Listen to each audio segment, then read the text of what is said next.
ES Audio. Hi, I'm John Weeks, and this is the Evening Standard's Tech and Science Daily. Coming up, the sensor that can tell whether you've got COVID or flu. But first, we've already covered cultivated meat here on Tech and Science Daily, the technique of creating real meat by taking fat and muscle cells from an animal and growing them in a lab. Well, a firm doing just that in Australia has managed to create the world's first mammoth meatball. The company, called Vow, did it by taking the DNA sequence from mammoth myoglobin, a key muscle protein that gives meat its flavour, and filled in the gaps using elephant DNA. They then placed that sequence in myoblast stem cells from a sheep, which replicated to grow to 20 billion cells, which were then used to grow the so-called mammoth meatball. The whole process apparently only took a couple of weeks, and Vow said they did it to demonstrate the potential of cultivated meat. Now, from mammoth meatballs to a mammoth black hole. Astronomers in the UK have discovered an ultramassive black hole around 33 billion times the mass of the Sun. Scientists from Durham University said it's one of the biggest ever detected and on the upper limit of how large we believe black holes can theoretically become. The researchers said it's the first time a black hole has been found using a phenomenon known as gravitational lensing, where they took help from a nearby galaxy by converting it into a giant magnifying glass. A team of researchers in the US have developed an ultra-thin sensor that can tell you whether you have COVID or the flu. It can give you results in 10 seconds using nanomaterial inside, which can detect the viruses that cause both infections. When a sample from an infected person is put on the sensor, the antibodies bind to their target proteins and change the electrical current. The team from the University of Texas said the sensor can improve the ability to detect very small quantities of basically anything that needs to be sensed. Imperial College London has teamed up with Save the Children to create the world's first research hub for treating child blast injuries. We know that there are over 200 million children living in conflict zones globally, and for instance, this is very pertinent to the situation in Ukraine at the moment, with 2 million children being exposed and living in an exposed area to explosive devices. Caitlin Edgar is a PhD student at Imperial who's working on a prosthetic knee joint for children as part of the new hub's work. She told us why a child-specific research centre is needed.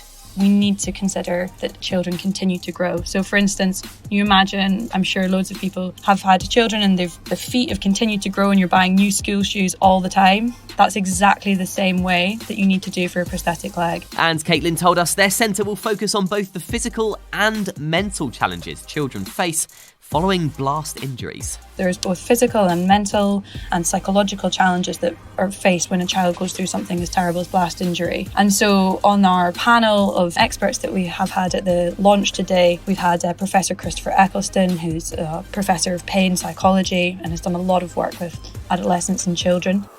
UK media regulator Ofcom says increasing numbers of children are split screening on their phones and tablets so they can watch more than one video at a time.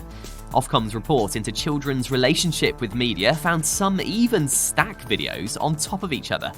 According to the regulator, it appears to be an evolution of multi-screening behaviour seen in previous research, which is where children reported struggling to focus on one screen-based activity at a time. But Ofcom found older teenagers and young adults are more aware of the time they're spending online and are more likely to take deliberate breaks from certain apps or delete them altogether.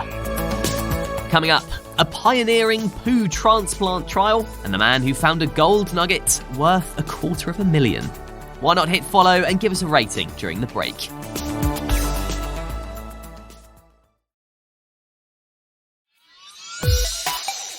Welcome back. An Australian first fecal transplant trial is underway to try to boost the microbiome and immune systems of seriously ill blood cancer patients. Scientists are trying the transplants in patients who've had a bone marrow transfer but go on to develop severe graft versus host disease. It happens when the donor immune cells attack the recipient's organs and tissues. Experts at the Royal Brisbane and Women's Hospital say fecal microbiota transplants replenish the depleted gut microbiome of patients and improve their immune response to fight disease. Now, research suggests master painters such as Leonardo da Vinci and Sandro Botticelli used egg yolk in their paint to better preserve their artwork. Scientists say they may have added egg yolk to their oil paintings to overcome problems with humidity, surface wrinkling, and yellowing. Experts at the Karlsruhe Institute of Technology in Germany found that when the egg proteins formed a thin layer around the pigment particles, it suppressed water uptake from humid environments. The authors of the study said this form of preservation has helped give us the opportunity to admire their masterpieces still today. And finally, an Australian amateur metal detectorist has uncovered a rock of gold worth nearly 250,000 Aussie dollars, with over 80 ounces of precious metal contained inside. The find was made more than 170 years since the end of Australia's gold rush in the area of Victoria State dubbed the Golden Triangle. In all, 83 ounces of gold were extracted from the 4.6 kilogram rock. An expert who valued the find said the man who brought it in was understandably gobsmacked when told the gold's value. He was hoping for around 10,000 Australian dollars worth. You're up to date. Come back at 4 o'clock for the Leader podcast, where today we'll be paying tribute to Paul O'Grady. We'll be back tomorrow afternoon at 1 o'clock. See you then.